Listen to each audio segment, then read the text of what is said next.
चौधरी चरण सिंह की विचारधारा पे हम लोग एक समन्वय बनाएं, चर्चा करें, याद दिलाएं। चौधरी साहब को भारत रत्न दिया है केंद्र सरकार ने। तो Bharat RLD is basically pro farmer, pro agrarian reform, liberal party. तो हम उसी पार्टी को, पुरानी पहचान को, उड़ीसा के लोग चौधरी चरण सिंह को जानते हैं। हालांकि आज का कार्यक्रम आरएलडी उड़ीसा ने जरूर आयोजित किया।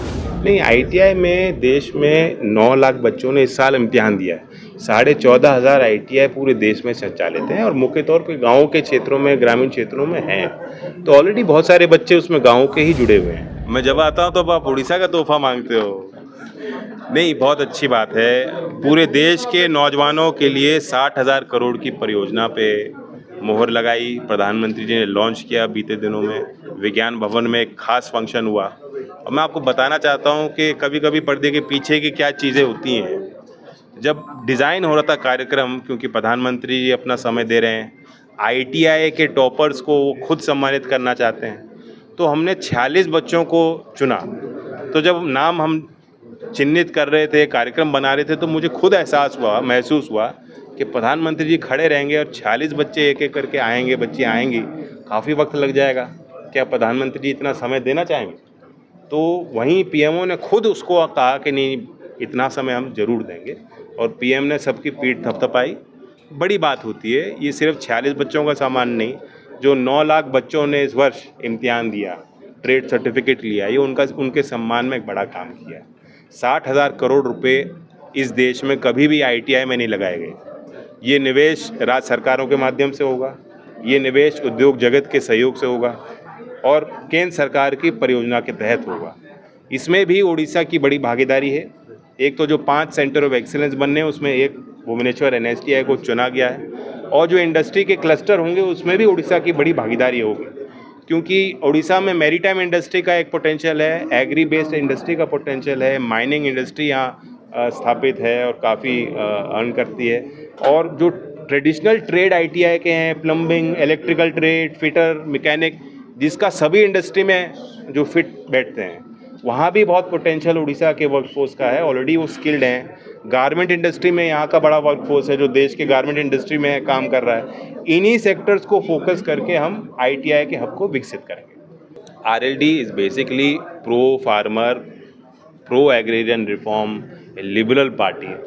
तो हम उसी पार्टी को, पुरानी पहचान को, उड़ीसा के लोग चौधरी चरण सिंह को जानते हैं। हालांकि आज का कार्यक्रम आरएलडी उड़ीसा ने जरूर आयोजित किया, लेकिन उद्देश्य ये था कि चौधरी चरण सिंह की विचारधारा पे हम लोग एक समन्वय बनाएं, चर्चा करें, याद दिलाएं। चौधरी साहब को भारत रत्न दिया है केंद्र सरकार ने, तो भारत रत्न देने के बाद एक न्यू वेव आना चाहिए ऑफ थॉट, रिसर्च, अनुसंधान होना चाहिए। एकेडमिशियंस को उन पे और पेपर्स निकालने चाहिए, क्योंकि उनकी बहुत व्यापक दर्शन था। उनकी नीतियां हर क्षेत्र को प्रभावित करने वाली। 29 को इलेक्शन लड़े। इलेक्शन की कोई बात हमने तो नहीं करी, मंच पे आपने सुनी कोई बात? नहीं, आईटीआई में देश में 9 लाख बच्चों ने इस साल इम्तिहान दिया है। 14,500 आईटीआई पूरे देश में संचालित हैं और मुख्य तौर पे गाँव के क्षेत्रों में, ग्रामीण क्षेत्रों में हैं। तो ऑलरेडी बहुत सारे बच्चे उसमें गाँव के ही जुड़े हुए हैं। और लड़कियों की भागीदारी ट्रेडिशनली आईटीआई में कम रही है, उसे भी बढ़ाने के पे हम जोर डाल रहे हैं। हमारी नेशनल अप्रेंटिसशिप प्रमोशन स्कीम है, उसमें भी महिलाओं की भागीदारी कम रही है। इसमें इंडस्ट्री वाले अप्रेंटिस रखते हैं, वहाँ भी हम प्रेरित कर रहे हैं कि ज़्यादा बच्चे आगे आएँ।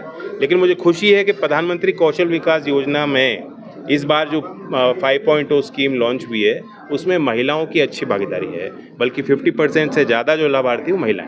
जैन जी, और एक बात मैं पूछना चाहूँगा, ये जो जातिवाद राजनीति वेबसाइट है स्किल इंडिया डिजिटल हब। हमारा आईटीआई का भी एग्ज़ाम, जो सीबीटी एग्ज़ाम होता है, कंप्यूटर बेस्ड टेस्ट, वो सिद्ध के माध्यम से ही होता है। सिद्ध एक डिजिटल पब्लिक इंफ्रास्ट्रक्चर के तौर पर माना गया है। जैसे आधार है, जैसे फाइनेंशियल सिस्टम यूपीआई है, वही दर्जा सिद्ध को दिया गया है। तो सारी चीज़ें, सारे रिसोर्सेज वहाँ उपलब्ध, कई फ्री कोर्स उपलब्ध। जातिवादी राजनीति को लेके क्या हम आगे बढ़ सकें देश में? नहीं, बिल्कुल बढ़ सकते हैं, नहीं बढ़ रहे हैं और बढ़ चुके हैं।